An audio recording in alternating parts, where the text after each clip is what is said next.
चुनाव का टाइम है तो पक्ष विपक्ष तो होते रहेंगे।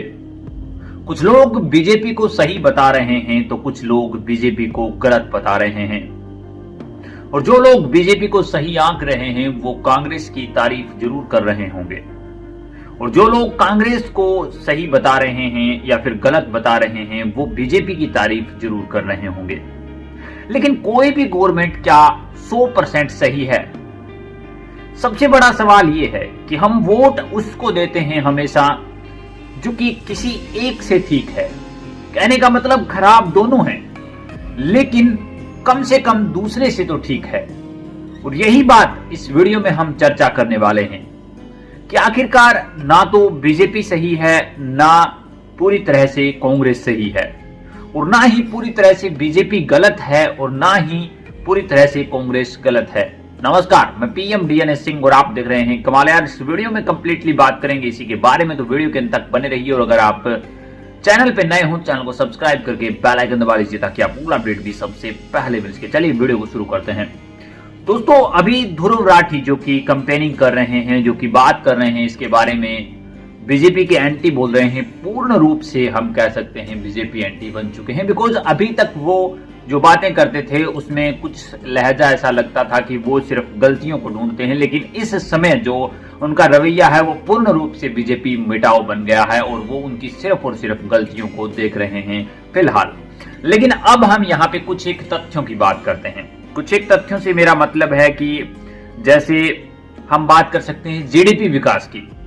दोनों सरकारों का कंपैरिजन कराएं कि कांग्रेस की गवर्नमेंट में क्या था, हमारे गवर्नमेंट में क्या था। दूसरा पॉइंट है मुद्रास्फीति की, तो मुद्रास्फीति की बात करेंगे। वित्तीय घाटा किस तरह से बढ़ा, विदेशी कर्ज किस तरह से बढ़ा, व्यापार करने की सुगमता जो है वो किस तरह से इंपैक्ट करी, और आधारभूत संरचना का विकास जो हुआ है देश के अंदर, मॉडल्स आए हैं, स्ट्रक्चर बने हैं, कंस्ट्रक्शन पूरे हुए हैं, उसके अंदर किस तरह का रवैया रहा है, विदेशी मुद्रा भंडार पर क्या फर्क पड़ा है दोनों गवर्नमेंटों की कंपैरिजन में, और डिजिटल पहल किसने करी है, ये बात हम करने वाले हैं। तो आपको बता दूं सबसे पहली बात जीडीपी की। तो जीडीपी के मामले में यहां पे भारत बहुत बड़ा विकास कर चुका है।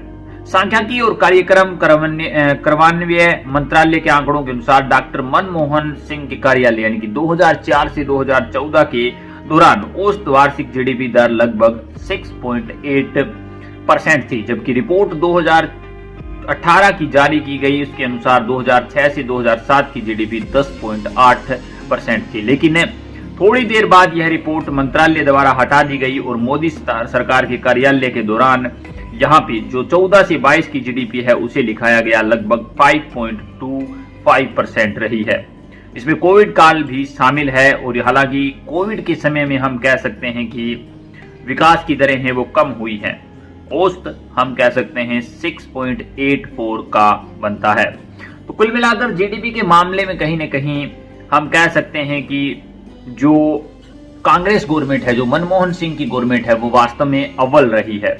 मुद्रास्फीति के मामले में देख लो, विदेशी कर्ज के मामले में अभी हम कह सकते हैं कि बीजेपी का सबसे फेलियर पॉइंट विदेशी कर्ज ही रहा है, और बीजेपी इस मामले में बिल्कुल भी हाथ बटाने में कामयाब नहीं हुई है। ये एक बहुत बड़ी समस्या का विषय है। तीसरी बड़ी बात सड़क कंस्ट्रक्शन का। पहले 12,000 हेक्टेयर के अंदर जो सड़क या फिर रोड प्रोजेक्ट चलते थे, अब वो 37,000 हो गए हैं। यहाँ पे जरूर हम कह सकते हैं कि ये बीजेपी का एक प्लस पॉइंट है, लेकिन इलेक्ट्रल बॉन्ड फिर से यहाँ पे ये चीज आती है। वहीं पे कांग्रेस की भी कई चीजें हैं करप्शन के मामले में, जैसे उन्होंने जीजा को ऑयल कॉर्पोरेशन के अंदर करप्शन किया था, बहुत बड़ा स्कैम था वो। तो यहाँ पे एक चीज निकल कर आती है कि सही बिल्कुल कोई भी नहीं है, और जिस दिन बिल्कुल 100% सही को हम वोट देंगे या फिर ऐसा कोई नेता आए हमारे बीच, उस दिन आप कहेंगे कि विकास की दरें बढ़ेंगी। तब तक मेरे हिसाब से ना तो कांग्रेस विकास की दर बढ़ा सकती और ना ही बीजेपी। क्या आपका भी यही मानना है? अपने विचार कमेंट सेक्शन में जरूर लिखिए। चलिए आज के इतना अपडेट मिलता है फिर आपके सामने जरूर। वीडियो को लाइक कीजिए, शेयर कीजिए, और अगर आप चैनल पर नए हो चैनल को सब्सक्राइब करके बेल आइकन दबा लीजिए ताकि आपको अपडेट भी सबसे पहले मिल सके।